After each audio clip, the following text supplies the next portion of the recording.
এই মুহূর্তের সবচাইতে বড় খবর, সুপ্রিম কোর্ট জানিয়ে দিল এসআইআর মামলায় সংবিধানের 142 ধারা তিনারা প্রয়োগ করেছেন। আজকে সুপ্রিম কোর্টের প্রধান বিচারপতির বেঞ্চ তিনারা জানিয়েছেন সংবিধানের 142 ধারা তিনারা প্রয়োগ করেছেন। সুপ্রিম কোর্টের প্রধান বিচারপতির বেঞ্চ তারা জানিয়েছেন ট্রাইব্যুনালে নাম যদি বৈধ হয় তাহলে 48 ঘন্টার মধ্যে ভোটার তালিকায় নাম উঠবে এবং ভোট দিতে পারবে, এমনটাই জানাচ্ছেন মহামান্য সুপ্রিম কোর্ট। এই মুহূর্তের সবচাইতে বড় খবর।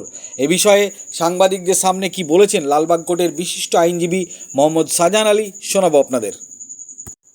এই ভিডিওটি যারা দেখছেন ভিডিওটি শেয়ার করবেন, চ্যানেলটি লাইক করবেন আর সাবস্ক্রাইব করবেন। আই লাভ মাই ইন্ডিয়া, মেরা ভারত মহান। আজকে শুনলাম যে ট্রাইব্যুনালে যারা নিষ্পত্তি হবে তাদেরকে বৈধ ভোটার হিসাবে ভোট দিতে দেওয়া হবে। আপডেট কতটা কি আছে আপনার কাছে? প্রথমত নির্বাচনের যে কার্যক্রম প্রথম থেকে ধোঁয়াশা। কেমন ধোঁয়াশা? নির্বাচনের প্রাককালে নির্বাচন কমিশন একটা অ্যাক্টিভ এবং হাইপার অ্যাক্টিভ হয়ে গেল।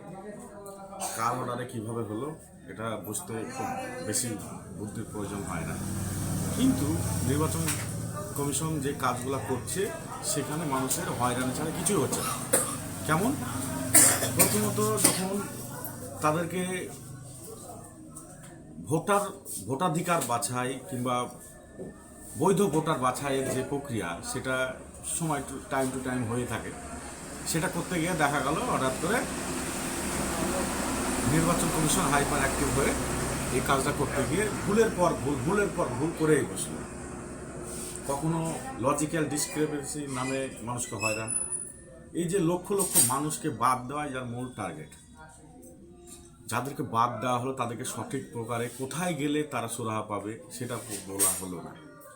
আবার কি হলো, দেখা গেলো যে পরবর্তীতে যখন ট্রাইব্যুনাল হবে, এই অর্ডারটা হলো ট্রাইব্যুনাল হবে, কিন্তু ট্রাইব্যুনাল কোথায় বসবে, কী প্রকারে কাজ করবে, ট্রাইব্যুনাল আলো গঠন হলো কি না, সেটা গায়ে মাখে না খায়, এ সম্বন্ধে কোনো নির্দেশিকা নাই, মানুষ বুঝলই না।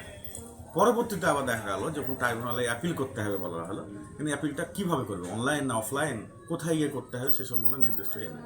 যখন বলা হলো যে ডিএম এসডিওতে করতে হবে, ডিএম এসডিওতে আমি নিজে গিয়ে এবং সারা বাংলার লোকজন গিয়ে যখন ভিড় জমালো, তখন এসডিও অফিস থেকে বলা হলো যে আমরা এখানে হেল্প ডেস্ক করেছি, শুধুমাত্র যারা অনলাইন করতে পারে না, নিরক্ষর মানুষ, তাদের জন্য আমরা অনলাইনের ব্যবস্থাটা করেছি, অফলাইন বলতে এটুকুই বোঝায়। এটা হলো তাদের কথা। তাহলে আমরা তখন প্রশ্ন হলো যে হেল্প ডেস্ক করার অর্থ কী, এখানে অফলাইন বলার অর্থ কী? তাহলে তো সেটা হতো অনলাইন। তাহলে মানুষ ঘর বসে অনলাইন করতে পারবে, ক্যাফেতে গিয়ে অনলাইন করতে পারবে, তাহলে এসডি অফিসটা যাবে কেন মানুষ? সেখানে অন্য কোনো আবার অপশন দেওয়া হলো না। কীরকম? যে আপনি ট্রাইব্যুনাল জন্য অ্যাপিলই করতে পারবেন, শুধুমাত্র সংখ্যায় লিখিতভাবে একটা 500 ওয়ার্ডের মধ্যে অ্যাপিলটা করবেন এবং সেখানে কোনো ডকুমেন্টস সাবমিট আপনি করতে পারবেন না। হলো। আবার নাম ভুল যদি থাকে কারো, আধার কার্ডের সঙ্গে যদি মিসম্যাচ থাকে, তাহলে তারাও অ্যাপ্লিকেশন করতে পারবে না। তাহলে এখানে আধারের বাছাই হচ্ছে না ভোটার কার্ডের বাছাই হচ্ছে, প্রশ্নটা ওইখানে। এবং যারা মিসম্যাচ আছে যাদের, তারা তাহলে অ্যাপ্লিকেশনটা অফলাইনে কোথায় করবে? এসডিও অফিস, ডিএম অফিস দৌড়ানোর পর যখন মানুষ সুরাহা পেল না, তখন বাদ দিনে মানুষ হতাশ কিছুই নেই। রাত দিনে আমরা যাদেরকে সহায়তা করেছি, এমনও অনেক মানুষ আছে যাদের মিসম্যাচে ভর্তি, অধিকাংশ মানুষের মিসম্যাচ। তাই কারণে লজিক্যাল ডিসক্রিপেন্সিতে তাদের নাম এসছে, তাদের নাম ডিলিট হয়েছে। কারো নামে ভুল, কারো বয়সে ভুল, কারো ঠিকানায় ভুল, কারো অক্ষরে ভুল, কারো শুধুমাত্র রয়ের ফোটাই ভুলে ভরা। তাহলে এই যে ভুলগুলো আছে তাদের অনলাইন অ্যাপিল করা যাবে না। তাহলে তো তারা তো উভয় সংকটে পড়ে গেল। তাহলে এদের জন্য কমিশন কী ভাবলো? শুধুমাত্র হয়রানি ছাড়া কিছুই করতে পারলো না মানুষের জন্য।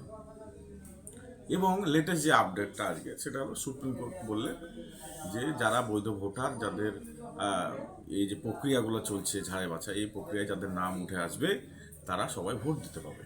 ভালো কথা, কিন্তু আদৌ কি এই ঝাড়াই বাছাই প্রক্রিয়াটা কি ভোটের আগে শেষ হবে না হবে? এটা হলো কোটি টাকার প্রশ্ন। যদি সত্যি ঝাড়াই বাছাইটা করতে চায় ইলেকশন কমিশন, সেটা কখনোই এই ভোটের এই কটা দিনে সম্ভব নয়। কেননা যারা ছিলেন, যারা বিচারক ছিলেন, তাদের উপর দায়িত্ব দেওয়া হলো। তারা দিনরাত হাড়ভাঙা খাটনির পর কিছু নামকে তারাও আর ঠিক বৈধ বলতে পারলেন না, অবৈধ বলে তাদেরকে ডিলেট পর্যায়ে ফেলে দিলেন, কিন্তু তাদের সুরাহা এখনও হলো না। সেটা কোর্টের যে যারা বিচারক তারাও সেটা করতে পারলেন না।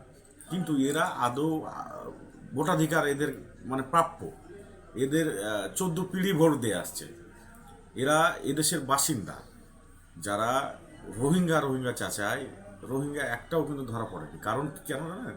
কারণ যারা রোহিঙ্গা তারা এই দেশের বাসিন্দা হতেই পারে না, তারা এই দেশের ভোটার কার্ড তাদের কাছে নেই। তারা যখন এই এসআইআরটা শুরু হলো, এসআইআরের পর্বটা, তখনই আমাদের কিছু মিডিয়া দেখিয়েছিল যে দেশ ছেড়ে পলায়নের লাইন শুরু হয়েছে কাঁটাতার পেরিয়ে। সেটা আমরা দেখেছিলাম, মিডিয়ায় তুলে ধরা হয়েছিল। তাদের কারোরই বৈধ ভোটার ছিল না, বৈধ ভোটাধিকার ছিল না, বৈধ নাগরিকত্ব ছিল না। তারা তাই দেশ ছেড়ে অলরেডি চলে গেছে, তারা থাকার কথা চিন্তাও করেনি। কিন্তু যারা প্রকৃত ভোটার তারা তো এই দেশের মাটি কামড়ে পড়ে থাকবে, তারা তো এই দেশ ছেড়ে যাবে না কখনো। তাই তাদেরকে তাড়ানোর যে চক্রান্ত সেটা কখনো সফল হবে না। তাই নির্বাচন কমিশন যার কথা শুনে এই কার্যক্রম করছেন, ইতিমধ্যেই তাদের যে ঝাড়াই বাছাই পর্ব তারা যে প্রকারে চালিয়ে যাচ্ছেন সেটাকে আরও দ্রুত করতে হবে, যদি ভোটের আগে করতে হয়। আর নতুবা আপনাকে ঝাড়াই বাছাই যে পর্বটা এর আগে এসআইআর হয়েছে 2 বছর সময় না, সেভাবে আপনাকে লং টার্মের প্রসেসে আস্তে ধীরে সুস্থে ব্যবস্থাটা করতে হবে। এই হলো দুটো প্রসেস। সুপ্রিম কোর্ট বলে দিয়েছেন যে ভোট দিতে পাবো, কিন্তু ঝাড়াই বাছাই পর্বই যদি শেষ না হয় তাহলে ভোট কী করে দিতে পারবে? এখন বিষয় হচ্ছে যে আবার কি পুনরায় তাহলে ডকুমেন্টস চেক করবে, বাড়ি বাড়ি কি নোটিশ আসবে? এটাও ধোয়াশা, এটাও কিছু বলতে পারছে না। কে বলবে? কমিশন কোনো নির্দিষ্ট নির্দেশিকা নেই যে আদৌ তারা বিএলওর মাধ্যমে বাড়ি বাড়ি গিয়ে চেক করবে আবার তাদের ডকুমেন্টস, না তাদেরকে ডাকা হবে হিয়ারিংয়ে, এবং ডাকা হলে তারা কী প্রসেসে ডাকা হবে, বিএলওর মাধ্যমে নোটিশ হবে, না অনলাইনে যে অ্যাপ্লিকেশন করেছে তাদের মাধ্যমে মেসেজ যাবে, সেটা সম্বন্ধে কোনো নির্দেশিকা নেই। তাহলে পুরোটাই হলো ধোয়াশার মধ্যে থেকে এই কাজগুলো হচ্ছে। গত পরশুদিন অর্থাৎ 13 তারিখ বলা হয়েছিল যে কলকাতার একটা জায়গায় ট্রাইব্যুনাল বসবে। মানুষকে কি সেখানেই তাহলে যেতে হবে, না আগের যে ডকুমেন্টস জমা দেওয়া ছিল হিয়ারিংয়ের সময় বিডিও অফিসে যেটা হিয়ারিং হয়েছিল ওই ডকুমেন্টসই হয়তো আবার পুনরায় ভেরিফিকেশন করবে? কি হতে এইটাই পারে প্রশ্ন ইলেকশন কমিশনের কাছে, এইটাই প্রশ্ন যে আপনারা কেন ধোঁয়াশা রেখে কাজগুলো করছেন?